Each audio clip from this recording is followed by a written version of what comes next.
ఈ వీడియోలో మనం the dark side of beauty products అనే అంశం గురించి కొన్ని విషయాలను తెలుసుకుందాం.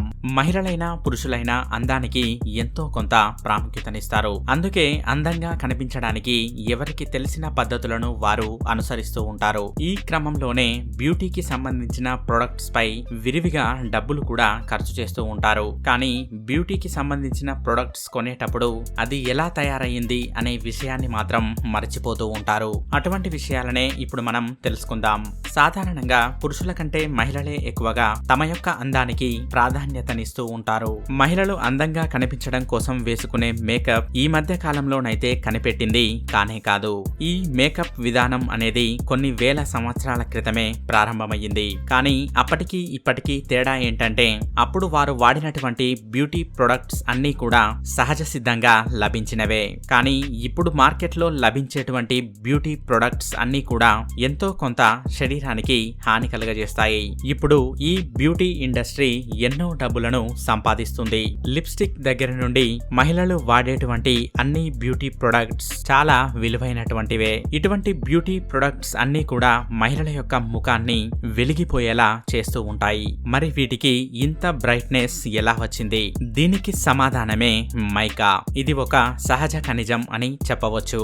దీనిని ఎక్కువగా మేకప్ ప్రొడక్ట్స్ తో పాటు కార్స్ యొక్క పెయింటింగ్ కి కూడా విరివిగా వాడుతారు. ప్రపంచం మొత్తం మీద ఈ మైకాని ఉత్పత్తి చేసే అతిపెద్ద దేశం మన ఇండియానే.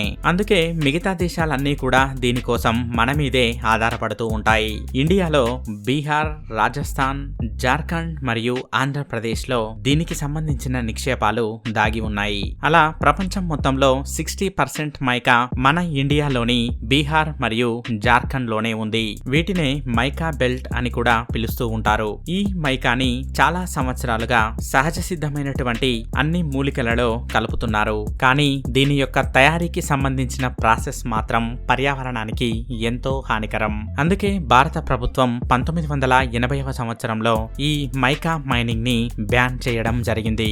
అయినా కూడా కొందరు వారి యొక్క జీవనాన్ని కొనసాగించడానికి మైకా మైనింగ్ మాఫియాతో కలిసి పనిచేస్తూ ఉంటారు. అత్యంత పేదరికంలో ఉన్న కొందరు ఇటువంటి పనులను చేస్తూ ఉంటారు. ఎందుకంటే ఇదే వారి యొక్క జీవనాధారం కాబట్టి. కానీ దీనిలో మనం తెలుసుకోవాల్సిన మరొక విషయం ఏంటంటే ఈ మైకా మాఫియా మైనింగ్ లో భాగంగా చాలా చిన్న పిల్లలు దీనికి సంబంధించిన పనులను చేస్తూ ఉంటారు. ఎందుకంటే దీన్ని వెలికి తీసే కార్యక్రమంలో భాగంగా చిన్న చిన్న గుంతలను త్రవ్వడం జరుగుతుంది.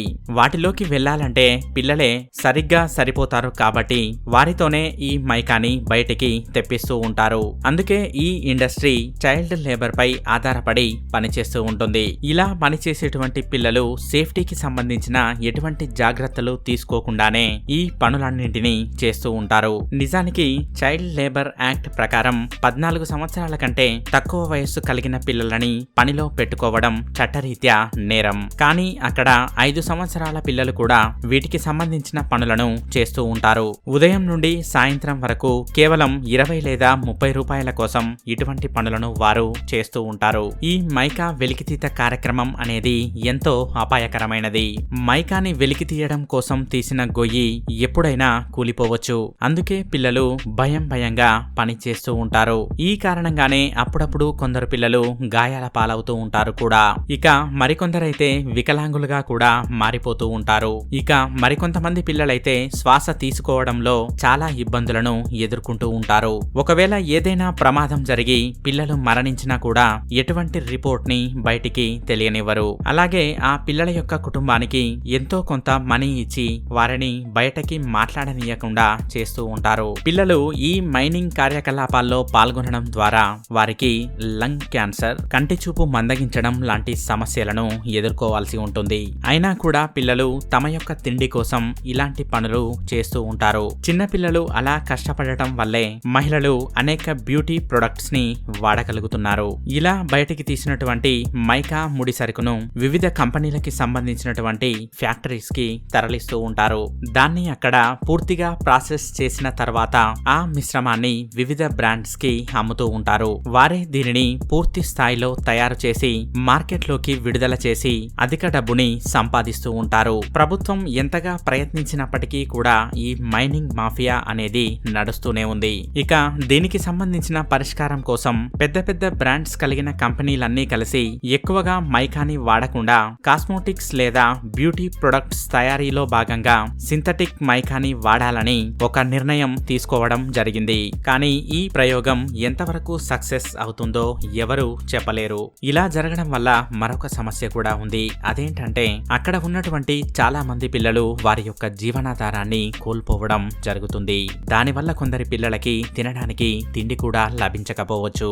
The dark side of beauty products అనే అంశంలో భాగంగా ఇది కేవలం ఒక ఉదాహరణ మాత్రమే. ఇలాంటివి చెప్పుకుంటూ పోయినట్లయితే ఇంకా ఎన్నో కనిపిస్తాయి. ఇక మరికొన్ని కంపెనీలు వారి యొక్క మార్కెటింగ్ టెక్నిక్స్ ద్వారా వారి యొక్క ప్రొడక్ట్స్ ని ప్రజలకి సులువుగా దగ్గరయ్యేలా చేస్తూ ఉంటారు. అందులో ఒకటే ఫెయిర్నెస్ క్రీమ్స్. మొదట్లోనైతే ఇండియాలో కేవలం వీకో ఆయుర్వేదిక్ క్రీమ్ మాత్రమే అందుబాటులో ఉండేది. కానీ తర్వాతి కాలంలో 1975వ సంవత్సరంలో హిందుస్థాన్ యూనిలీవర్ లిమిటెడ్ వారు ఫెయిర్ అండ్ లవ్లీని లాంచ్ చేయడం జరిగింది. ఇక తర్వాతి కాలంలో అలాంటివి ఎన్నో ఉత్పత్తులు మార్కెట్లోకి వచ్చేసాయి. ఇక ఆయుర్వేదిక్ క్రీమ్స్ తో కంపేర్ చేస్తే ఈ క్రీమ్స్ అన్నీ కూడా చర్మానికి ఎంతో కొంత నష్టాన్ని కలగజేయవచ్చు. ఎందుకంటే వీటి తయారీలో కలిపే రసాయనాలు అసలు చర్మానికి పడనే పడవు. అందుకే వీటిని ఎక్కువగా వాడేవారు తగు జాగ్రత్తలు తీసుకోవాల్సి ఉంటుంది. ఇక ఈ మధ్య కాలంలోనే ఈ ఫెయిర్నెస్ క్రీమ్స్ కి సంబంధించిన యాడ్స్ ని కొందరు చేయడానికి నిరాకరించడం కూడా జరిగింది. కానీ కొందరు సెలబ్రిటీలు మాత్రం ఇప్పటికీ ఇటువంటి యాడ్స్ ని చేస్తూ ఉండడం మనం గమనించవచ్చు. ఇటువంటి ఫెయిర్నెస్ క్రీమ్సే కాకుండా మరెన్నో ఉత్పత్తులు మనకు లాభాన్ని కలిగించకపోగా నష్టాన్నే ఎక్కువగా కలగజేస్తూ ఉంటాయి. అందులో ఒకటే షేవింగ్ క్రీమ్. దానిలో ఉండేటువంటి రసాయనం మూలంగా అస్తమా లాంటి సమస్యలు వచ్చే అవకాశం ఉంది. ఇంతే కాకుండా మనం మన నిత్య జీవితంలో రోజు వాడేటువంటి సోప్ తో మొదలుకొని ఫేస్ వాష్ వరకు అన్నీ కూడా ఎంతో కొంత వివిధ రసాయనాలను కలిగి ఉంటాయి. వీటి వల్ల మన యొక్క చర్మానికి మరియు ఆరోగ్యానికి ఎంతో హానికరం. మార్కెట్లో లభించేటువంటి ప్రొడక్ట్స్ అన్నీ కూడా అలానే ఉంటాయి అని అనుకోవడం మాత్రం పొరపాటే. కొన్ని కంపెనీలు ప్రజల యొక్క ఆరోగ్యాన్ని దృష్టిలో ఉంచుకొని మంచి మంచి ఉత్పత్తులను కూడా తయారు చేస్తూ ఉంటారు. అందుకే అటువంటి బ్రాండ్స్ కి సపోర్ట్ చేయవలసిన అవసరం ఎంతైనా ఉంది. ఇక కొన్ని సైట్స్ లో లభించే ప్రొడక్ట్స్ అయితే ఒరిజినల్ ప్రొడక్ట్స్ కి ఏమాత్రం తగ్గని విధంగా నకిలీవి కనిపిస్తూ ఉంటాయి. వాటి విషయంలో కూడా జాగ్రత్తగా ఉండడం ఎంతో అవసరం. ఇలా నకిలీ ఉత్పత్తులను తయారు చేసి మార్కెట్ లో రిలీజ్ చేస్తూ ఎన్నో డబ్బులను సంపాదిస్తూ ఉంటారు. అందుకే ఆన్లైన్ లో లేదా బయట ఏ వస్తువునైనా కొనేటప్పుడు అతి జాగ్రత్తగా పరిశీలించాల్సి ఉంటుంది. వివిధ బ్రాండ్స్ తమ యొక్క యాడ్స్ లో చెప్పినట్లుగా ఏ బ్యూటీ ప్రొడక్ట్ కూడా మనిషి యొక్క ఏజ్ ని తగ్గించలేదు. ఈ విషయం మనందరం తెలుసుకోవడం ఎంతో మంచిది.